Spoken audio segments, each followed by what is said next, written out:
Olá, crianças, e dando continuidade aos nossos estudos, estamos na unidade 3, História das Profissões.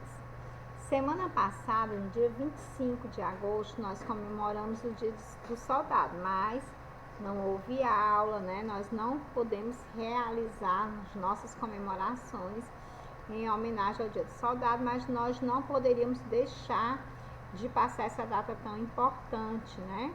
Em branco.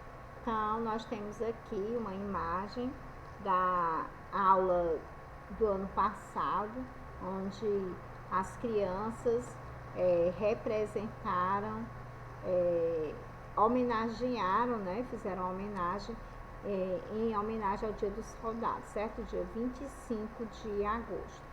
Hoje nós vamos dar continuidade ao capítulo 2, falando sobre as profissões, ok? Então vamos lá, abre o livro de vocês na página 232 e 233. Essa imagem vocês já viram na aula anterior, onde eu pedi para vocês identificarem as profissões, né? Tentem imaginar também, lembrar quais os instrumentos de trabalho utilizados por esses profissionais, né? Nas suas devidas profissões, que instrumentos de trabalho eles utilizam, certo? Mas o que é uma profissão, né? Até agora você já conheceu o mundo do trabalho e conheceu diferentes tipos de trabalho, até desde a época dos primitivos, né? Agora você vai conhecer algumas profissões na página 234, certo? Então, o que é uma profissão?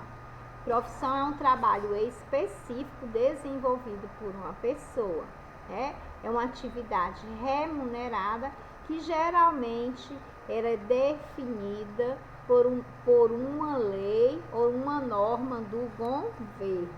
Nós temos aqui profissionais de diferentes áreas, né? Nós temos profissionais da área da educação, profissionais da área da saúde, da construção civil, né?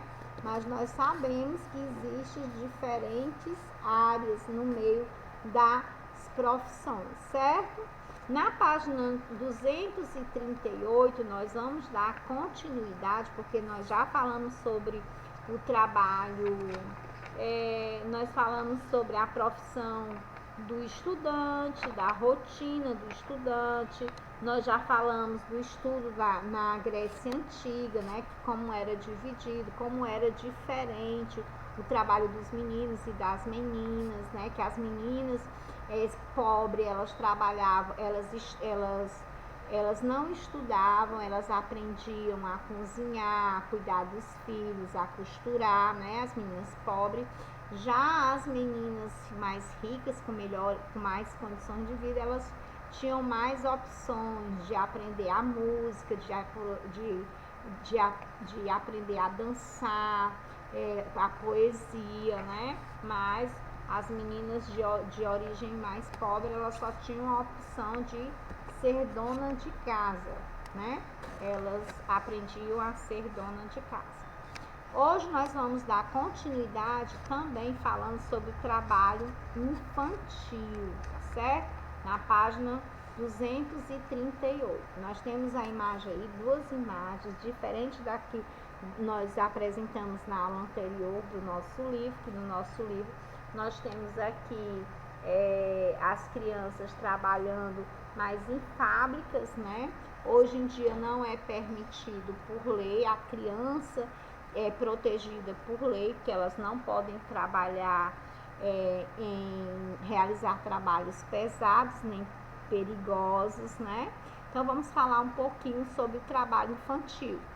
Esse conteúdo é da página 238, tá certo? No passado era comum as crianças trabalharem ajudando os pais no campo, né? Como nós falamos anteriormente. Eles ajudavam nas plantações e na colheita, né? Então, no campo, por exemplo, as famílias tinham muitos filhos e as crianças ajudavam no cuidado das plantações e no trabalho da colheita. Mais tarde, com o surgimento das fábricas, Pessoas que viviam no campo foram morar onde? Foram morar na cidade, porque tinham mais opções. Eles foram morar na cidade em busca de emprego, né? Para ajudar nas despesas da família, era frequente a presença de crianças também em fábricas, né? Então era possível,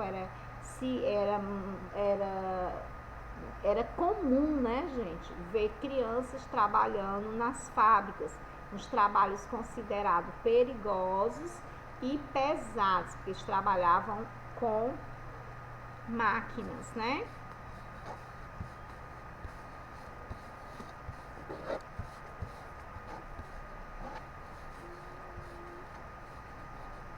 Tem hora que não quer passar, né, gente? Vocês perceberam já isso. Trabalho infantil. Trabalho infantil. Nós temos aqui, eu coloquei 4 tipos, né, de trabalho. Trabalho no campo, que ocorre no meio rural e normalmente são filhos de pequenos produtores que precisam de dinheiro, né? Aí eles trabalham na plantação e na colheita. Eu falei também, citei exemplo de algumas amigas minhas que hoje em dia são formadas, que também como nos anos anteriores, né, para ajudar nas finanças, para ajudar em casa, era preciso que eles ajudassem no campo, plantando e colhendo. Então, os trabalhos da rua e o trabalho nas ruas e outros, né, locais públicos, no comércio ambulante, guardando o carro e fazendo transporte de coisas. É muito comum a gente ver crianças trabalhando na rua ainda, mesmo a gente sabendo que é proibido, né? A gente vê crianças carregando pesos, crianças vendendo nos sinais, crianças fazendo alguns números de circos, né? Também para arrecadar dinheiro e ajudar no sustento da casa, certo? Trabalho perigoso. Qualquer atividade que coloque em risco criança, como serviço noturno em lugares perigosos, é proibido até 18 anos. Então, a lei protege a criança e diz que é proibido a criança com menos de 18 anos trabalhar à noite, né? E em locais que ofereça perigo, né? À saúde dela, né?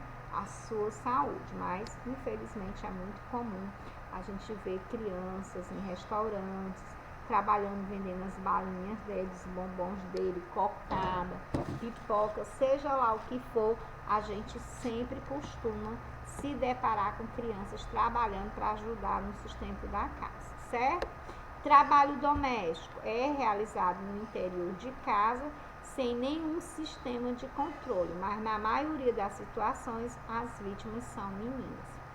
Trabalho doméstico, ele é saudável quando ele tem uma orientação de adulto, quando ele é supervisionado por um adulto. A criança no trabalho doméstico, ele ajuda a arrumar seus brinquedos, como eu já falei em aulas anteriores, né? A varrer uma casa, a arrumar a sua cama.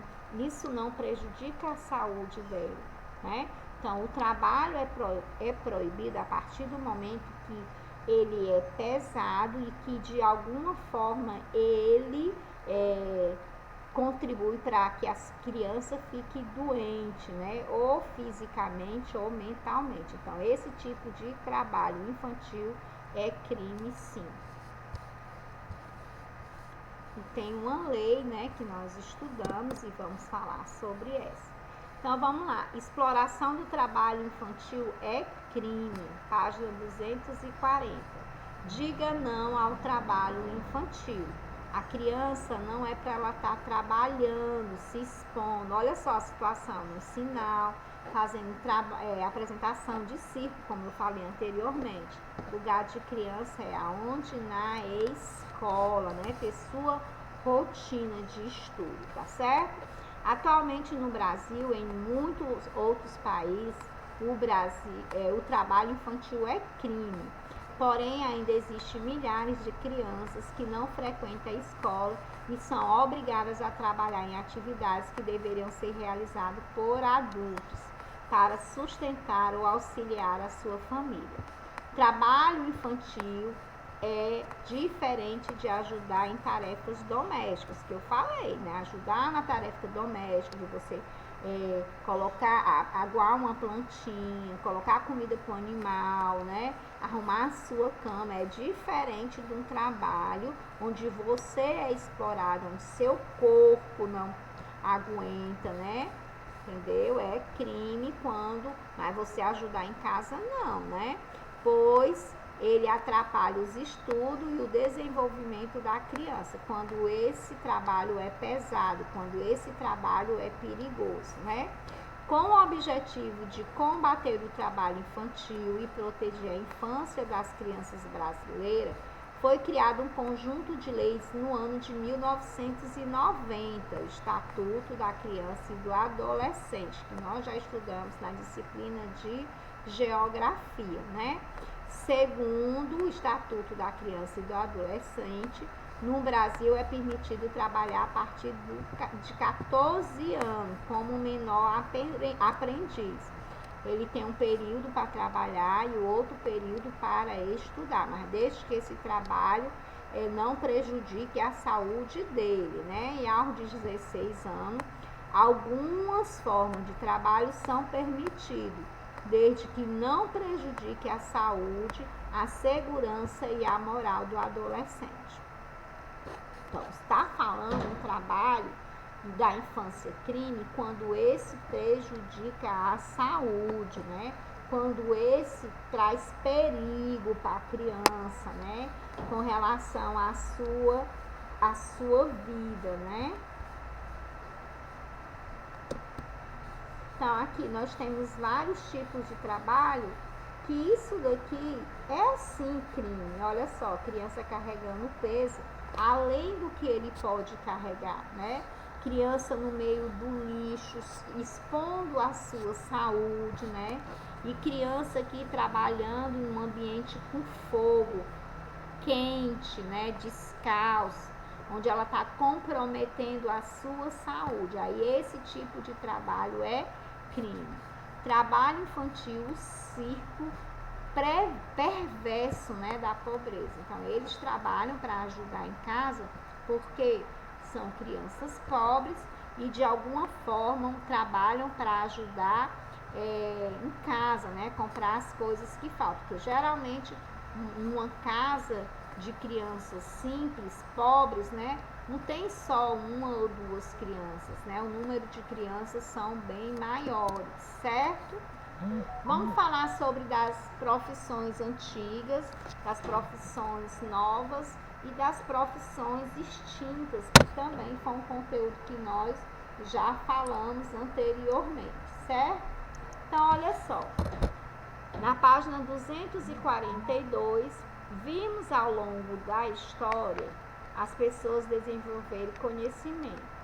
Com mais conhecimentos, elas criaram novas ferramentas e novas formas de trabalhar. Essas transformações influenciaram na vida social e ajudaram a criar novas profissões. Contudo, há algumas profissões antigas ainda são exercidas.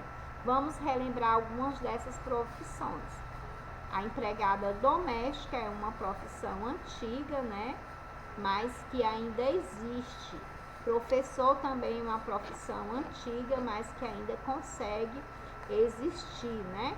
Com algumas adaptações que foram feitas ao longo do tempo, mas que ainda existe. Existem profissionais que trabalham limpando e cuidando das casas de outras pessoas. Esses trabalhos são conhecidos como os empregados domésticos. Essa é uma profissão antiga e ao longo do tempo, né, ao longo da história, foi praticada principalmente por mulheres. Hoje em dia existe até uma lei onde as carteiras das empregadas domésticas são assinadas, que antigamente não eram, né? Então, existem também pessoas que trabalham nas próprias casas e se dedicam exclusivamente ao trabalho doméstico. sem auxílio de um empregado.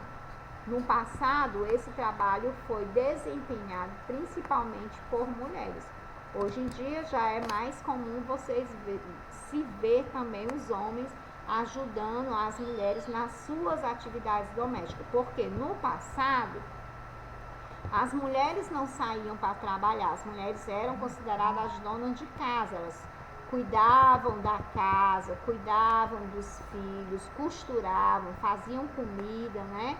E os homens era que tinham o papel de sair para trabalhar. Hoje em dia, por conta da necessidade, por conta da sobrevivência, né? As mulheres também ocupam um espaço muito grande, tem uma grande importância na parte da profissional, né? Como profissionais, certo?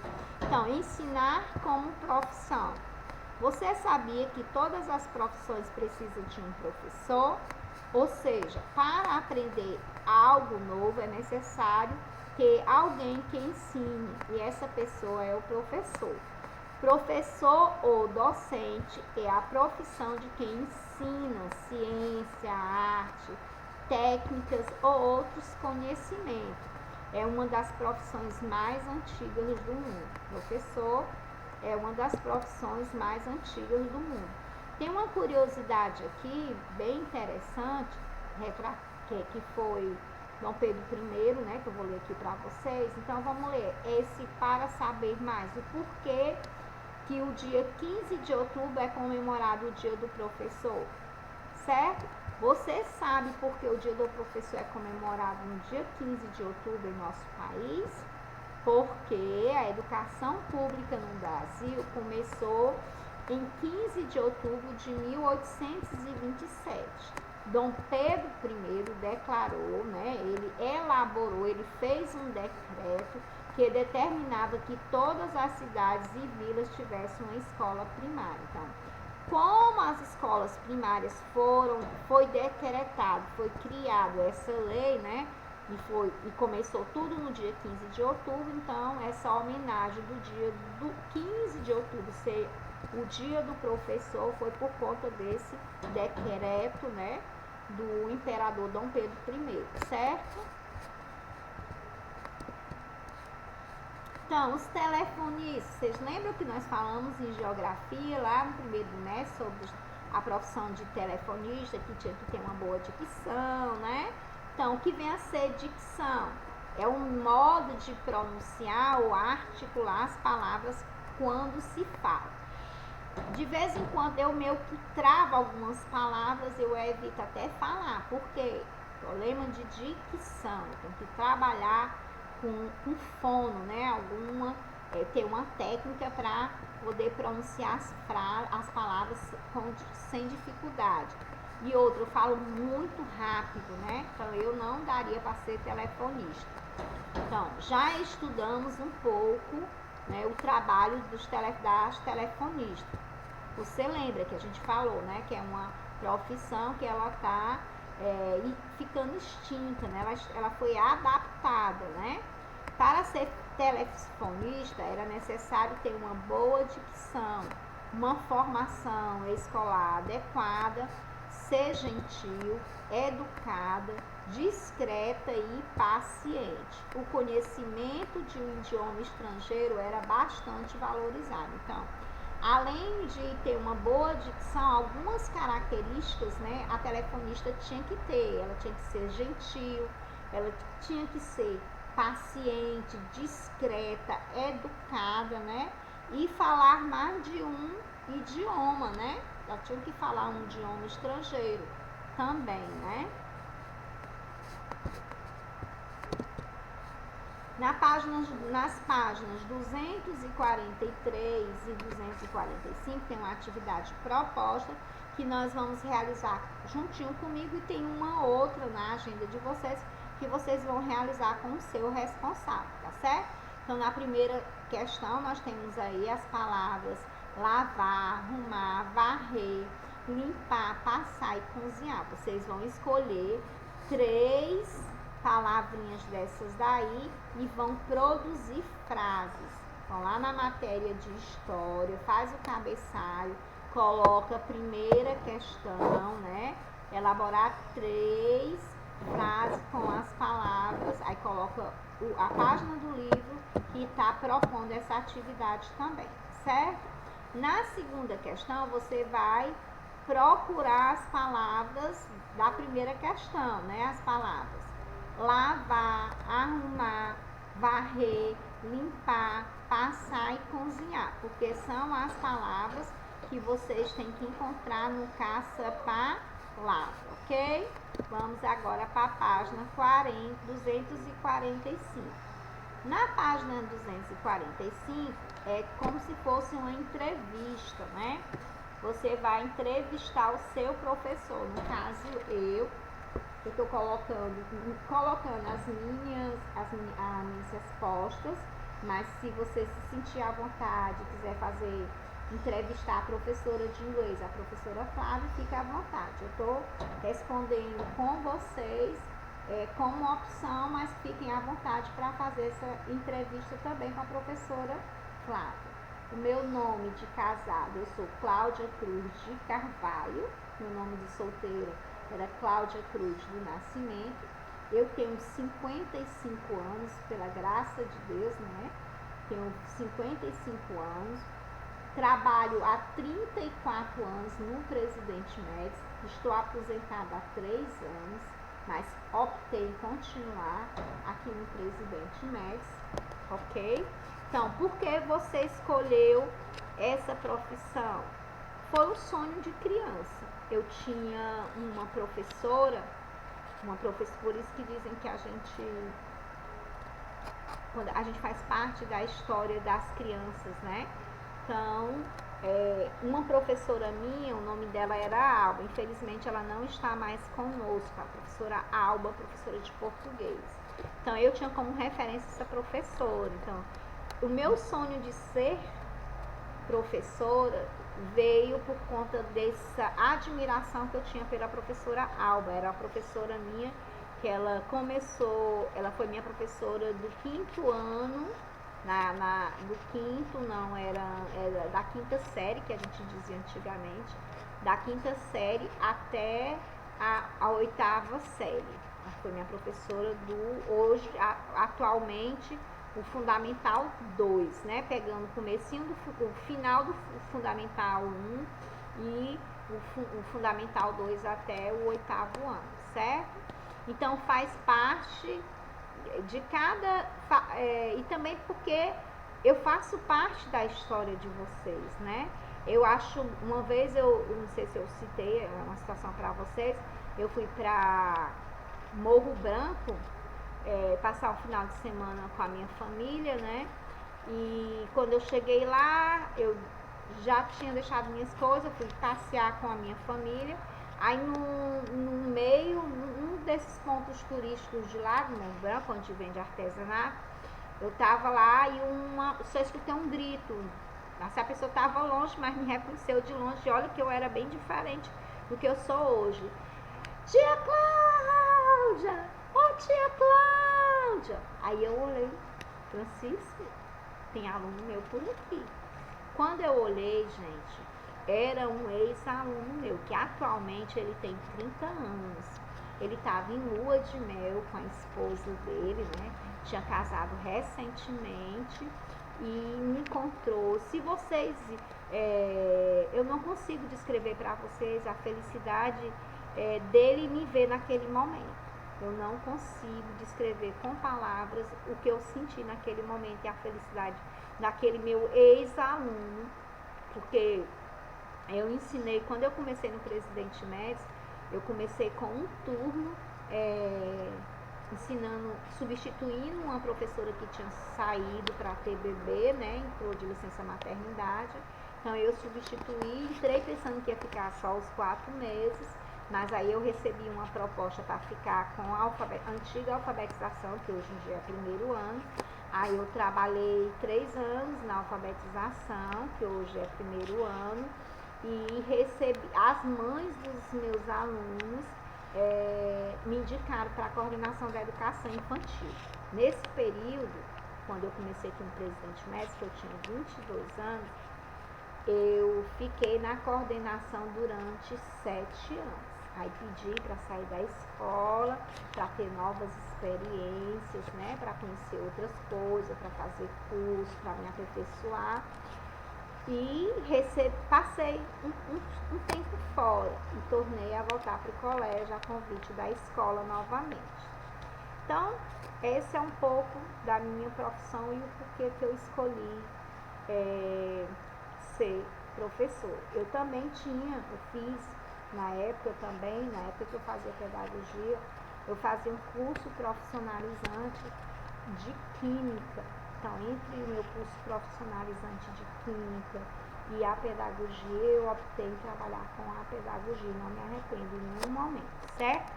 Então, cite os aspectos positivos da profissão. São muitos.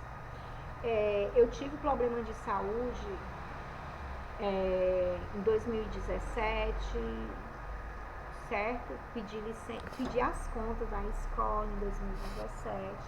A escola não me deu, na época eu estava na coordenação, tinha retornado para a coordenação. A escola não me deu, disse que eu fosse me cuidar, né? E que eu pegasse licença. Eu saí, eu fui ao médico, naquele momento eu estava precisando, mas eu senti falta da convivência com as crianças e com menos de 15 dias, mesmo com a licença que eu estava de afastamento por conta da saúde, eu voltei, porque se eu ficasse em casa eu não ia ficar bem. Então eu voltei, mas não voltei para a coordenação, disse que não queria ficar na coordenação, porque eu não estava bem para ficar na coordenação, não queria sala de aula, só queria voltar para a sala de aula quando eu realmente estivesse preparada para isso, e foi isso que aconteceu. Então, conviver com criança me faz bem, eu aprendo com as crianças, me estimula muito, entendeu? Então, assim, as dificuldades que eu tive quando eu era criança, que eu sentia com algumas professoras que eu não tinha afinidade, né? As professoras que tinham comportamentos que me afastavam delas, né? Entendeu? Então, eu faço tudo, eu tento fazer o contrário, né? As coisas erradas que eu convivi, que eu vivi na minha infância, né? No meu período de primário, que chamava, que hoje em dia é Fundamental 1, eu tento os mesmos erros que eu vi, os erros que eu vi lá, eu tento não fazer aqui, tá certo? Então, cite o aspecto negativo, falta de tempo. Eu queria ter mais tempo para focar nas crianças com mais dificuldades. Eu queria ter... A falta de tempo é a minha preocupação maior, porque assim, nós temos as crianças que acompanham, que estão acompanhando direitinho, mas a minha tristeza maior e o meu lado, o que eu penso mais na parte negativa, é que eu não tenho tempo para fazer mais do que eu queria fazer pelas crianças que precisam mais, certo? E nós, infelizmente, temos muitos alunos desmotivados. E o que e essa desmotivação, você não tem a ver com essa motivação. Eu costumo dizer para as crianças que não adianta eu querer que você faça a tarefa, eu querer que você aprenda a ler, se você, criança, não se esforça. Então, o interesse tem que ser mais seu do que meu. Eu trago as coisas novas, eu tento de diferenciar as nossas aulas para tornar nossas aulas mais prazerosas. Mas o que eu vejo hoje em dia, muitas das crianças, infelizmente, é que eles estão aqui na escola, mas na cabeça no celular, com a cabeça no computador, na cabeça no que eu vou brincar, no que joguinho eu vou continuar quando eu chegar em casa. Então, esse é o aspecto negativo da minha profissão. Quais as características e habilidades de um professor? Ele tem que ter foco no aluno, principalmente naquele aluno que está desmotivado, naquele aluno que tem mais dificuldade, né? Tem que ter organização, tem que ter um pouco de conhecimento da tecnologia que o mundo hoje em dia, e eu tive que correr muito atrás desse mundo da tecnologia, porque eu, quando comecei a trabalhar na educação, que eu tinha 22 anos, a minha realidade era a máquina de escrever manual, aí depois veio a máquina de escrever elétrica, veio o computador, e eu sempre fazendo os cursos, porque a gente tem que ter, tem que acompanhar, né, a tecnologia, tem que acompanhar a juventude, né? Então, ter tolerância, né, a criatividade, entre outras coisas mais.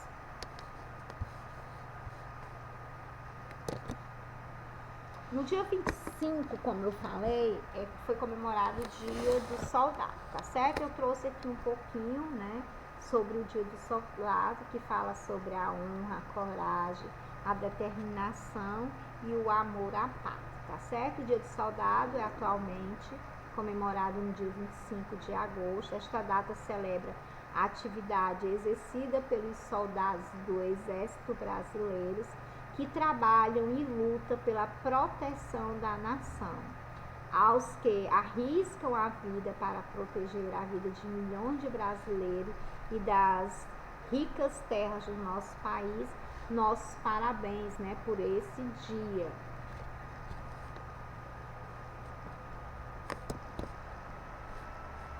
Que eu tenho uma atividade aqui que foi realizada, né, em 2018, não, 19, que ano passado nós ainda estávamos com a pandemia, né? Então, ser soldado é entregar toda a sua dedicação à sua causa maior.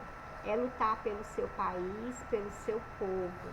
É ter uma honra inabalável a um coração corajoso. Feliz Dia do Soldado para todos que sabem o valor dessa profissão. Como nós estamos falando sobre profissão, não poderia deixar de falar do soldado, né? Dos soldados brasileiros. Então, finalizo nossa aula de história, mais uma aula de história em homenagem ao Dia do Soldado, que foi no dia 25 de agosto. Um beijo, fiquem com Deus e até a próxima.